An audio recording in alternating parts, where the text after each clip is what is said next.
When news broke that a new Hellboy movie was on the horizon, I was buzzing with excitement. The first two Hellboy movies were just amazing. The third was complete trash, and I was hoping that this would bring back the spark from the first two movies. However, upon watching Hellboy, The Crooked Man, I couldn't help but feel that what could have been a thrilling exploration of exorcism and supernatural horror instead morphed into a lackluster, disjointed adventure. It felt like a classic case of missed opportunities and failed execution. The film begins with promise, sending Hellboy to the rural hills of Appalachia, a region steeped in rich folklore and local legends. The Crooked Man, the titular villain, draws inspiration from folklore. A promising start that hints at eerie rituals and a confrontation with evil that could be both thrilling and profound. Unfortunately, the execution leaves much to be desired. From the outset, the plot feels haphazard, lacking a cohesive structure. It swings between moments of potential tension and awkward action sequences that make you question what you're actually watching. The pacing is erratic. There's no smooth transition from the eerie atmosphere to the supposed action, leaving viewers disoriented. Just when you're getting invested in a creepy legend, the film abruptly shifts gears, throwing in a poorly choreographed fight scene that lacks any real stakes. The film's attempt at incorporating exorcism themes falls flat. Exorcism movies traditionally delve into the psychological and spiritual struggles of the characters involved, highlighting themes of faith, fear, and the battle against inner demons. The Crooked Man, however, misses this critical element. The exorcism sequences feel shoehorned into the narrative, lacking emotional depth or the chilling intensity that defines great horror films. The sense of dread that should accompany an exorcism is nowhere to be found.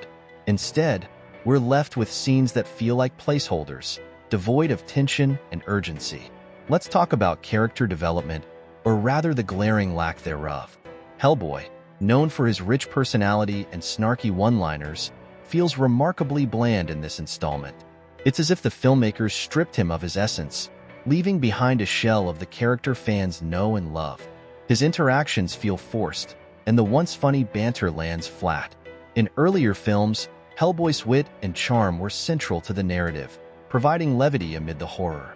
Here, it feels like a half-hearted attempt at humor, devoid of the cleverness that made it work in the past. The supporting cast fares no better. We're introduced to a variety of characters who seem to exist solely to move the plot along, but none of them resonate on a meaningful level. They're mostly one-dimensional archetypes that fail to capture the audience's attention or empathy. The stakes feel trivial because, honestly, I had no real attachment to any of the characters. This lack of depth not only diminishes the film's emotional impact, but also makes the climactic moments feel unearned. The Crooked Man, as the central antagonist, is particularly disappointing. Instead of being a formidable foe steeped in the lore and mythos of his character, he comes off as a generic villain with a flimsy backstory. There's no real menace or sense of threat. He's more of a caricature than a true villain. The film tries to build tension around him, but every plot twist feels predictable, and his plans lack the complexity and intrigue that make a great antagonist memorable.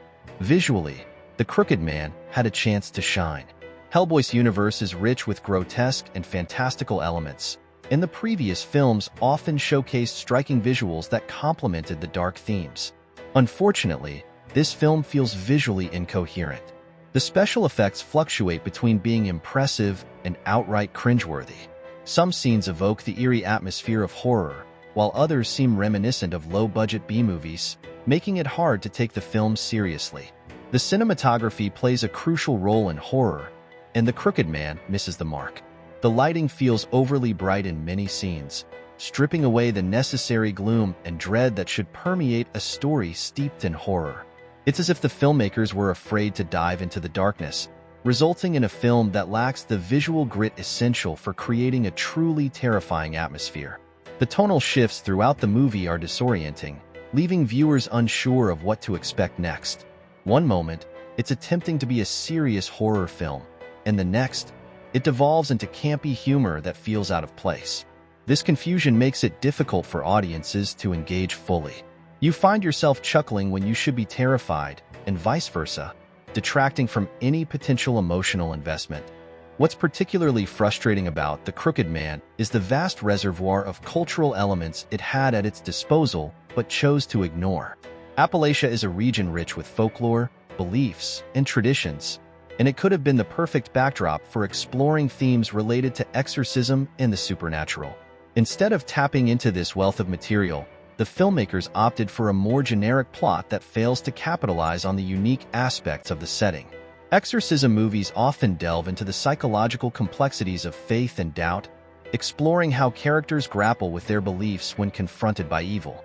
This could have been an intriguing angle for Hellboy, who himself often struggles with his identity and the nature of good and evil. However, The Crooked Man skims the surface of these themes without ever fully exploring them. The result is a film that feels superficial, lacking the depth and nuance that could have made it truly compelling. In many successful horror films, the fear isn't just external, it's internal. It's about confronting the darkness within ourselves. The Crooked Man could have explored this psychological aspect, but instead opts for a more straightforward approach that feels formulaic and predictable. This missed opportunity is particularly disappointing for fans who hoped for a more profound exploration of Hellboy's character and the themes surrounding exorcism. Another critical aspect that contributes to the overall atmosphere of a horror film is its sound design and score. The Crooked Man falters here as well. The sound design feels lackluster, with moments that should elicit gasps or shivers instead landing with a dull thud. There's a disconnection between the visuals and the audio that makes the horror elements feel less impactful. The score, while attempting to heighten tension, often feels generic and uninspired. It lacks the haunting melodies or spine-tingling cues that elevate great horror films. Instead of drawing viewers into the emotional core of the narrative, the music feels like background noise, just another element that fails to enhance the experience. At the end of the day, Hellboy, The Crooked Man stands as a disappointing chapter in the Hellboy saga. It had the potential to explore deep themes of horror and exorcism while delivering the thrills and chills that fans have come to expect from the franchise. Instead, it ends up feeling like a disjointed collection of missed opportunities, lacking the heart and horror that define the best entries in the genre. For those who adore Hellboy and his adventures, this film may feel like a betrayal. It's a bummer to see a beloved character mishandled in a way that fails to resonate with both longtime fans and newcomers. The film's inability to engage audiences leaves a lingering sense of frustration, especially when you consider how rich Hellboy's world is and the potential for captivating storytelling. This movie is just completely disappointing and was hot garbage. Do not waste your time watching this movie. Just remember, any movie with a priest, a demon possession, and bad CGI, and you get this movie.